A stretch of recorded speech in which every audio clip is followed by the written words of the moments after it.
Chapter 1. The CEO in Disguise. Adam Scott had always been a man who held his business in high regard. He had built his grocery chain from the ground up, starting with a single store in a small town. Little did he know, it would grow into a thriving network of locations across the state. However, as his business expanded, so did the challenges. With each new step of success, it became more difficult to maintain the high standards of customer service and control that Adam prided himself on. Lately, he had started to notice more complaints, long lines, impatient employees, and, most concerning of all, reports of mistreatment towards elderly customers. These concerns were all documented in corporate reports, but those reports rarely gave him the full picture. Adam knew that in order to understand what was truly happening, he needed to see it for himself. But more than that, he realized that as the owner, he had become disconnected from the reality of day-to-day operations, hidden behind office walls and abstract numbers. So he devised a plan. It wasn't an easy decision, but his instincts told him it was the only way to get an accurate view of the situation. Adam would go undercover. He meticulously prepared. He knew that if he showed up at the store in his usual suit, employees would instantly recognize him. So, he decided to change his appearance completely. He shaved his well-groomed beard into rough stubble, swapped his tailored suits for a plain polo shirt and dark pants, and put on thick-framed glasses. On his name tag, it simply read Eric. Most employees had never met him in person, so his disguise would go unnoticed. Choosing the worst-performing location, one of the chain's mid-sized stores in a suburban area, Adam knew that this would give him the most honest picture of what was happening. The store's manager, Rick, had been with the company for years, but complaints about his leadership had grown. Adam wanted to see for himself whether these complaints were exaggerated or if they held some truth. On his first day undercover, Adam was introduced to Lisa, the assistant manager. She seemed worn out but friendly, explaining the basic store operations while multitasking. She showed him the registers, but with a hint of resignation, she warned, "If the registers freeze, just be patient." She hesitated for a moment before adding, "And if you hear Rick say anything, just ignore it." This was not a good sign. Adam spent the next few hours ringing up customers. Most were polite, though a few were impatient. What bothered him most wasn't the customers, it was the employees. They all seemed tense, constantly glancing toward Rick's office. He soon found out why. Rick, a stocky man with a permanent scowl, emerged from his office and stormed toward the registers. Adam could feel the weight of his gaze as Rick watched him work. Then, an elderly woman with a small basket of groceries approached the register. She moved slowly, carefully placing each item on the conveyor belt. Rick sighed loudly. "Here we go again," Rick muttered under his breath. Adam frowned. "Everything okay?" he asked, trying to break the tension. Rick scoffed. "These old folks take forever, count their pennies, ask dumb questions, and hold up the line. I swear, they should have their own damn store." Adam's stomach twisted. He looked at the woman, who had heard Rick's comment. She fumbled with her purse, her hands shaking. "I'm sorry," she murmured. "I just need a moment." Rick smiled a fake smile, dripping with sarcasm. "Take your time, ma'am," he said. But under his breath, he muttered, "Not like anyone else's places to be." Adam's heart pounded. This was worse than he expected. Lisa, who had been standing nearby, shot Adam an apologetic look but didn't say anything. She looked afraid. Adam forced himself to stay calm. He finished ringing up the woman's groceries and gently placed them in her cart. "Take your time, ma'am," Adam said sincerely. "No rush at all." The woman smiled at him gratefully and shuffled away. Rick shook his head. "You'll learn, kid," he said. "These seniors are a waste of time. They spend their money and slow everything down." Adam clenched his jaw, his hands tightening around the register. He couldn't believe what he had just witnessed. Was this how customers were treated when he wasn't around? He continued working through the shift, keeping a close eye on the store. The employees weren't lazy, they were just overworked and anxious. Lisa ran the floor mostly on her own, covering for missing staff, handling customer complaints, and even stocking shelves between tasks. At one point, Adam saw her rub her temples, exhaustion clear on her face. It became increasingly obvious that Rick had created a toxic atmosphere. The schedules posted on the break room wall had strange patterns. Some employees were given grueling, inconsistent shifts, while others, who Rick seemed to dislike, were either given minimal hours or treated poorly. The names of the workers with the worst schedules were the same people Rick had been mocking. He seemed to have a special disdain for older employees, quieter workers, and anyone who didn't laugh at his jokes. Then there was Lisa. She worked nonstop, and it was clear that she was drowning. At one point, she walked past Rick's office, and he called out to her. "Lisa, what the hell are you doing?" Rick snapped. Lisa started, but Rick cut her off. "You're not paid to run around like a damn headless chicken," Rick said, his voice sharp. "You're paid to manage. So manage, and don't come crying to me about being tired." Lisa pressed her lips together and nodded.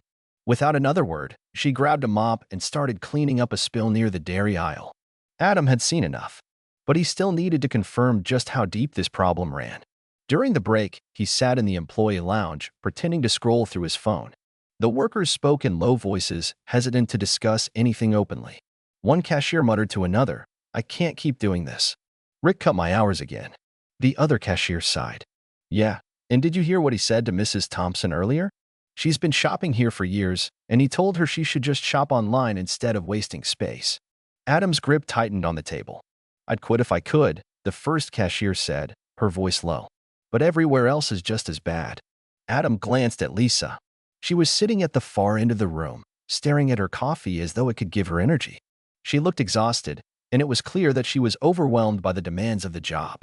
Rick's oppressive presence had made the workplace a minefield. Then, as if on cue, Rick walked in. The conversation stopped instantly, and everyone stiffened. Some pretended to check their phones, but it was clear that Rick's presence had a suffocating effect. "Why so quiet?" Rick asked, grabbing a soda from the fridge. He turned to Lisa. "By the way, I need you to cover tomorrow morning. Greg's out." Lisa blinked, startled. "But I'm already scheduled to close today." "Not my problem," Rick cut her off, his voice dripping with disdain. "Figure it out." Lisa exhaled slowly, her shoulders sagging. Adam knew he had seen enough. He couldn't wait any longer. It was time to take action. That night, Adam went home, his mind racing. He had built this company on respect, on service. But one of his own managers was destroying everything he had worked for. Tomorrow, he wouldn't just be observing. He was going to take action. Chapter 2. The Toxic Work Environment. The next morning, Adam arrived at the store early. His decision was made. He was no longer just a spectator in the business. He had witnessed enough of Rick's toxic leadership, and it was time for change. The problem wasn't just that Rick was a bad manager. It was that he was actively creating an environment of fear, anxiety, and disrespect. Adam couldn't, in good conscience, allow this to continue. He walked into the store, still wearing his Eric disguise, but today was different. Today, he would show everyone the truth about who he was and what he stood for. As he passed through the aisles, he noticed subtle changes in the employees. Some seemed more relaxed, others still looked on edge, but all of them were quietly doing their work. The atmosphere was definitely lighter compared to the day before. But the shadow of Rick still loomed over everything. Lisa was at the front, organizing the register area. She looked up as Adam approached, and for the first time, he saw her smile. It was small, tentative, but it was a smile. "How's it going today?" Adam asked, keeping his voice neutral, not wanting to give away that he was no longer Eric. Lisa glanced around to make sure no one was watching before she answered, her voice a mix of exhaustion and cautious hope. "Better, honestly. But it's still a lot of work. And with Rick gone, well, I think everyone's still adjusting. It's overwhelming." Adam nodded. He understood exactly how she felt. He had seen firsthand the weight she carried and the way Rick's management had affected the entire store. Lisa had been carrying this burden alone for too long, and now it was her turn to shine. Adam spent the rest of the morning working alongside the staff, continuing to observe how the store operated. The more he watched, the more it became clear that the real issue wasn't just Rick. It was the system he had put in place. A system that punished employees for not conforming to Rick's warped standards, where respect for others was in short supply. As Adam rang up customers and assisted with stock, he noticed that many of the employees seemed to breathe easier, though they were still tentative, unsure if the changes would last. But Adam knew that this would take time. A few hours into his shift, he overheard two employees talking during a break in the staff lounge. "I just can't believe he's gone," one cashier said to another. "It's like the weight's been lifted, you know? No more walking on eggshells every day." The other cashier nodded. "Yeah, but now we just need to see if it sticks. A lot of things need to change around here." Adam listened to their words, a quiet smile tugging at his lips. He knew that change wouldn't happen overnight. But this was a start, and it was a damn good start. By midday, Adam could see that the employees had begun to feel the shift. They were still cautious, still uncertain of the future, but they were working together, without the looming fear of Rick's harsh commands hanging over their heads. Lisa was already stepping into her new role with quiet confidence, holding herself with a sense of responsibility that Adam hadn't seen before. She was beginning to own the space around her. Around the time the lunch rush hit, Adam saw Lisa walking across the floor, checking in with the cashiers and making sure the stock was replenished. She was moving more deliberately, with purpose. He could see the change in her. It wasn't just the weight of responsibility she was shouldering now, it was a newfound sense of empowerment. After a few hours, Adam pulled Lisa aside, leading her into the back office. "Look at you," Adam said, his tone light but serious. "You're doing great. I can already see the difference in the store. But you know what? I think it's time we take the next step." Lisa looked at him, her eyes wide with uncertainty. "What do you mean?" Adam gave her a reassuring smile. "I'm promoting you. From this moment on, you're the official store manager." Lisa blinked, not fully processing the weight of his words. "Wait, me? Really?" "Absolutely," Adam said, his voice firm. "You've earned it. You've been carrying this store for far too long without the recognition you deserve. Now it's time for you to lead it the way it should be. You're the right person for the job." Lisa stood there, stunned, for a moment. She had always been the assistant manager, always been in the background, never fully trusted with the reins. But now, everything had changed. The weight of the promotion slowly settled in, and though she was nervous, she could feel the surge of responsibility and the excitement to prove herself. "Thank you," she whispered, barely able to contain the emotion in her voice. Adam nodded, placing a hand on her shoulder. "You're welcome. But remember, I'm here if you need anything. You're not doing this alone." With a sense of determination, Lisa stood up straighter. She was ready. Adam knew she was. It wasn't just a promotion, it was a turning point for the store. For her, and for everyone else who worked there. And as Adam watched her walk back onto the floor, he felt a deep sense of pride. This was the moment everything started to change. Not just for the store, but for the entire company. Later that day, after the last customers had left, Adam sat in the office, going over the store's numbers with Lisa. The financial reports weren't great. Rick's mismanagement had taken its toll, but they weren't catastrophic either. They could bounce back. They would bounce back. "We have a lot of work ahead of us," Adam said, reviewing the numbers. "But this is the start of something new. We'll rebuild it from the ground up. Together." Lisa nodded. "I'm ready, Adam. I'll do whatever it takes." As Adam looked at her, he knew that this wasn't just a store, it was the beginning of a whole new chapter for his company. And he was confident that, with Lisa leading the charge, this chapter would be far better than the one that had come before. Chapter 3. Taking Action. Firing Rick. The following morning, Adam was back in the store, but today was different. He wasn't here as Eric anymore. Today, he was the owner of this company, and he was about to take the first real step in undoing the damage that had been done. Adam had spent the last couple of days observing Rick's behavior, and it was clear that nothing would change while Rick was still in charge. Adam had seen enough to know that Rick had created a toxic environment, and he wouldn't stand by and let it continue. It was time for him to make his move. As Adam entered the store, the air felt lighter. He could tell that the employees were still unsure, still testing the waters, but something had shifted. The fear was starting to dissipate, and a new sense of possibility was taking its place. The employees were working together, helping each other, something Adam hadn't seen in the store for a long time. He walked through the aisles, greeting the employees who were now looking at him differently. There was no more fear in their eyes, only curiosity and a hint of hope. Adam made his way to the back office, where Rick was sitting behind his desk, looking as surly as ever. He didn't even look up as Adam entered. "What do you want?" Rick grunted, not bothering to mask his irritation. Adam took a deep breath. He had been preparing for this moment, but the finality of it still hit him. He wasn't just firing someone. He was removing the person who had caused so much damage to his company and its people. "I think you know why I'm here," Adam said, his voice calm but firm. Rick scoffed. "What? You come in here with your little disguise, thinking you can change things? What do you know about running this place?" "I know enough," Adam replied, stepping closer to Rick's desk. "I've spent the last 2 days working in this store. I've seen how you treat your employees, how you treat your customers. And it's unacceptable." Rick's eyes narrowed. "You don't know what it's like to manage this store. You don't know how hard it is." Adam didn't flinch. He had heard enough of Rick's excuses. I know that you've created a culture of fear here. You mock customers, belittle employees, and make people afraid to speak up. You're toxic, Rick. And that stops today. Rick stood up, his face reddening with anger. You can't just walk in here and fire me. I've been with this company for years. I can't, Adam said, his voice unwavering. And I just did. Rick opened his mouth to protest, but no words came out. Adam could see the realization hit him. He had no power here anymore. The mask was off, and the reality of the situation had set in. You can pack your things and leave, Adam said firmly. Now, Rick hesitated for a moment, clearly rattled, but there was no arguing. His reign was over. He grabbed his coat, muttered something under his breath, and stormed out of the office. Adam watched him leave, a weight lifting from his shoulders. He had just made a decision that would change the store and the company forever. As Rick stormed out of the building, Adam walked back to the main floor, where the employees were still hard at work. He paused for a moment, taking in the scene.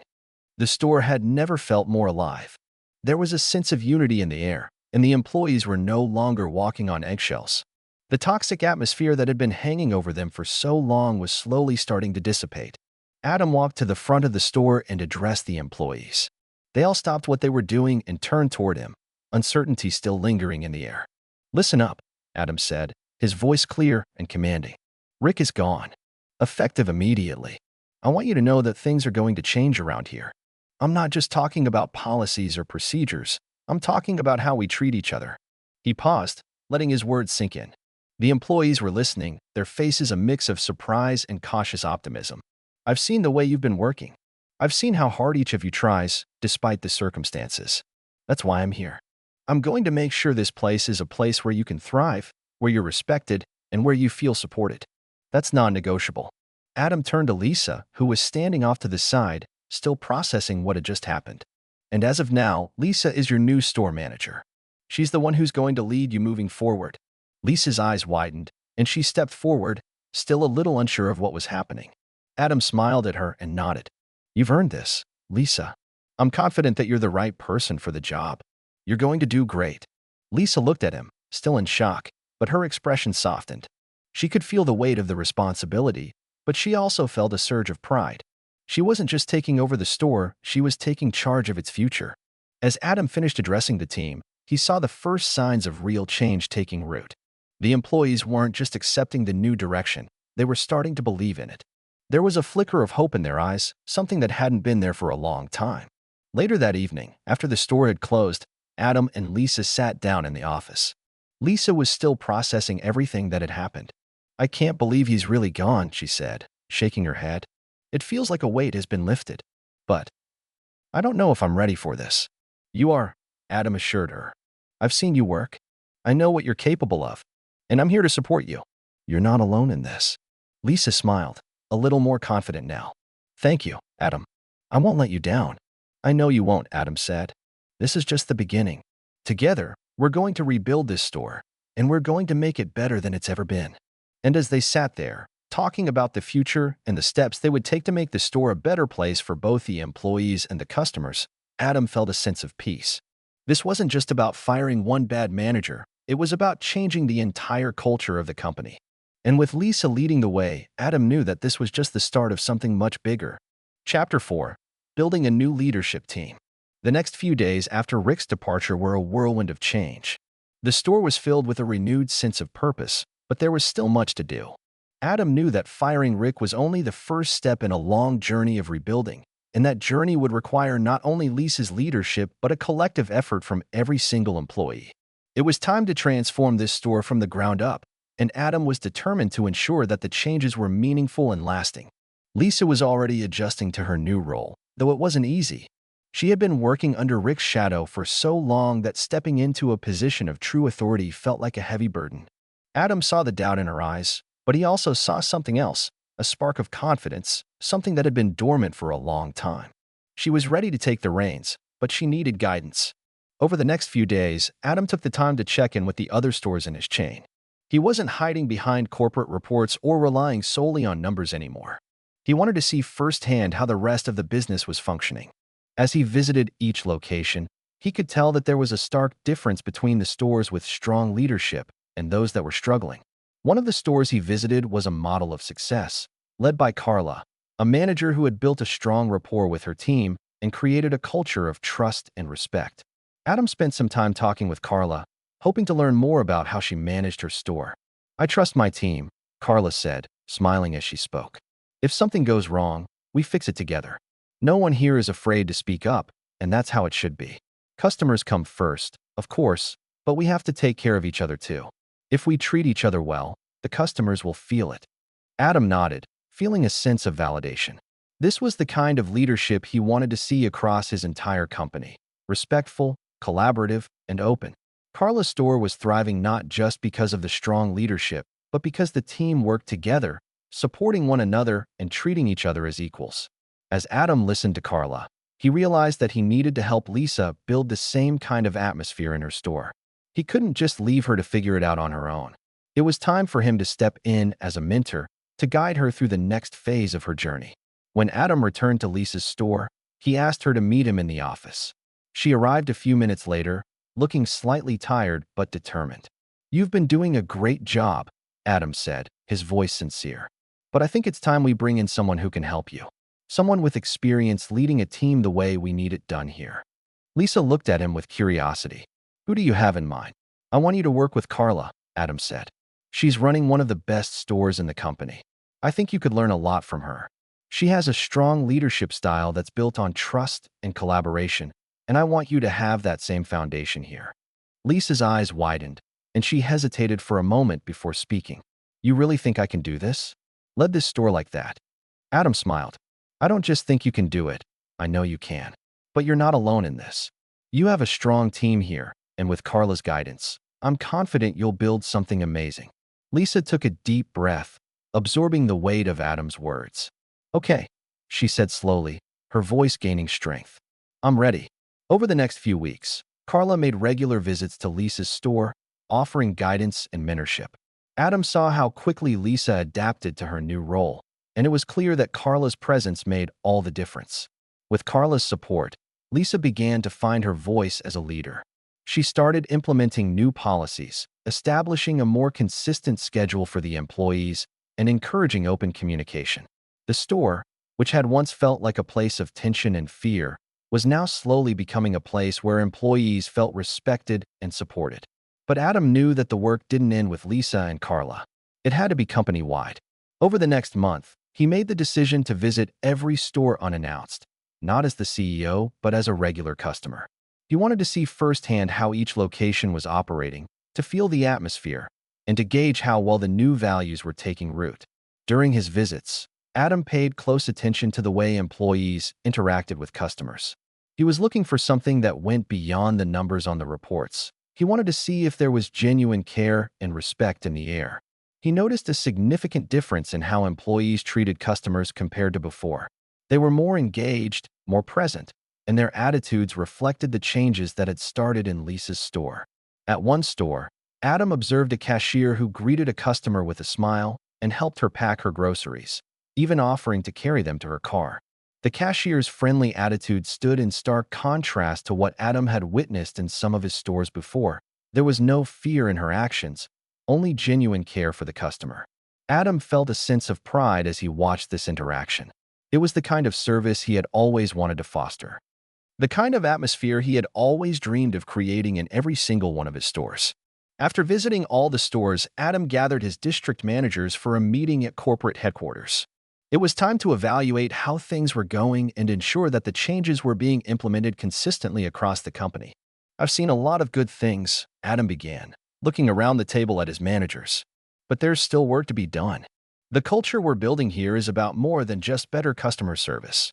It's about treating our employees with respect and creating an environment where they feel valued." He paused for a moment, letting the words sink in. "We've been measuring success based on numbers for far too long," Adam continued. "Sales are important, yes, but we also need to measure employee satisfaction, leadership quality, and customer feedback. Those are just as important. We're changing the way we evaluate performance from now on.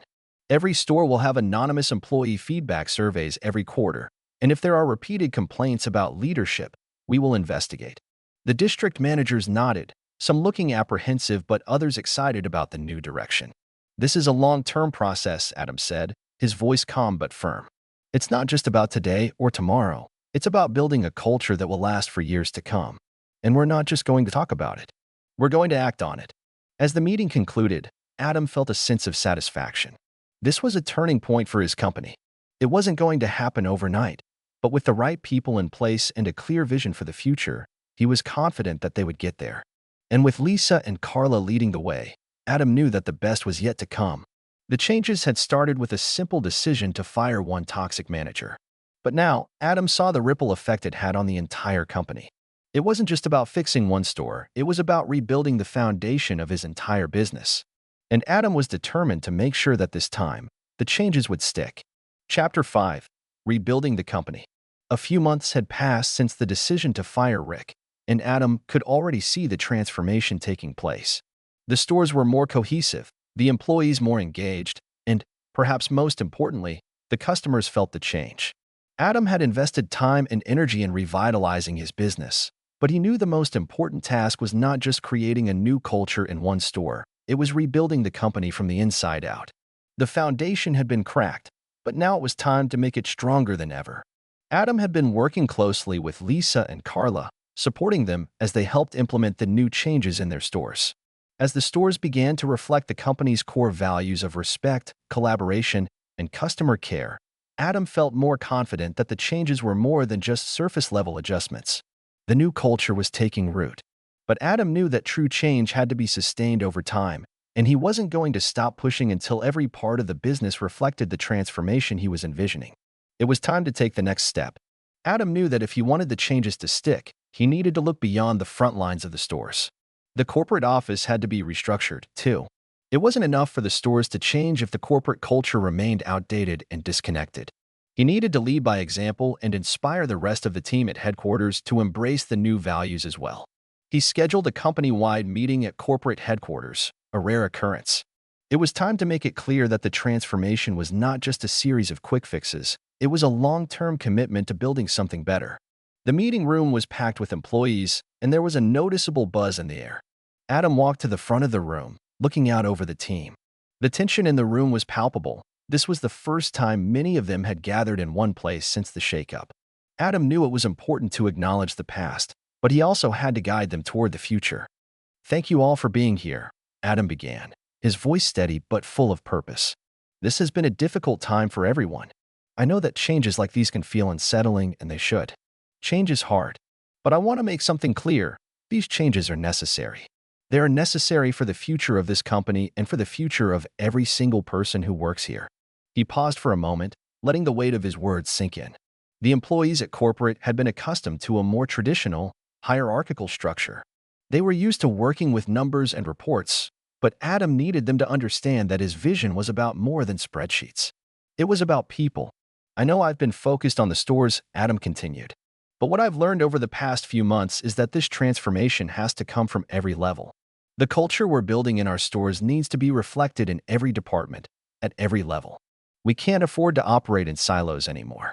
We need to support one another and work together toward the same goal." Adam looked around the room, making eye contact with as many employees as possible. "This is a new chapter for all of us. But it's a chapter we're writing together. We are building a company that respects its employees, values customer service, and invests in the well-being of everyone who works here." There was a quiet murmur in the room, a mixture of skepticism and curiosity. Adam could feel the weight of their doubts, but he wasn't about to back down. This was just the beginning. "We're not just going to talk about these values. We're going to hold ourselves accountable," Adam said, his voice firm. "Starting today, we're going to begin quarterly feedback surveys, not just for store employees, but for everyone in corporate. We want to know what's working, what's not, and where we can do better. If we're serious about building a culture of respect and trust, we have to lead by example." He could see the change in their expressions. The tension was easing, but the real challenge was just beginning. Adam wasn't interested in just lip service. He wanted results. "We will also be introducing a mentorship program, where employees in leadership roles will be paired with others in different departments to learn from each other. We need to ensure that everyone feels supported and has opportunities for growth, no matter where they are in the company. This isn't just about making things look better. It's about making sure we build an environment where everyone can thrive." Adam looked around the room once more, seeing some heads nodding, others still unsure. But for the first time in months, he saw a flicker of hope. There was potential in this team. There was room for growth, and with the right support, they could turn things around. We're also going to be implementing a new leadership structure, Adam said, outlining a new initiative that would involve regular meetings between leadership and employees at all levels. We need to create more channels for communication, both top-down and bottom-up. Everyone in this company deserves to be heard, and it's my job to ensure that your voices are not just heard, they're acted upon. The meeting continued with more details about the new initiatives, but Adam could sense that the message was starting to get through. This wasn't just another corporate announcement, it was a promise. A promise that he was making not just to the employees, but to the customers and the entire company. The changes were real, and they were here to stay. As the meeting wrapped up, Adam walked through the office, his mind racing with ideas for the future. He could feel the energy in the air. It was different. There was a renewed sense of purpose, not just in the stores, but at the corporate level as well. His vision for the future was beginning to take shape, and he knew it wouldn't be easy, but it would be worth it.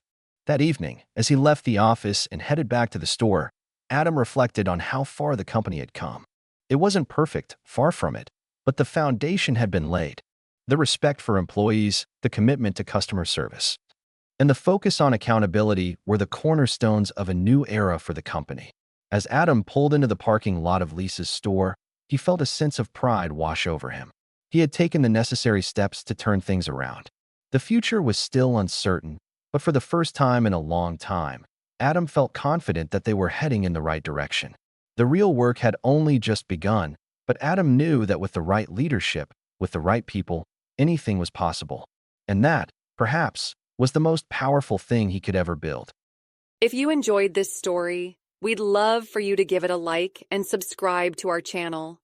Your support means the world to us and motivates us to continue sharing heartwarming, inspiring stories almost every day.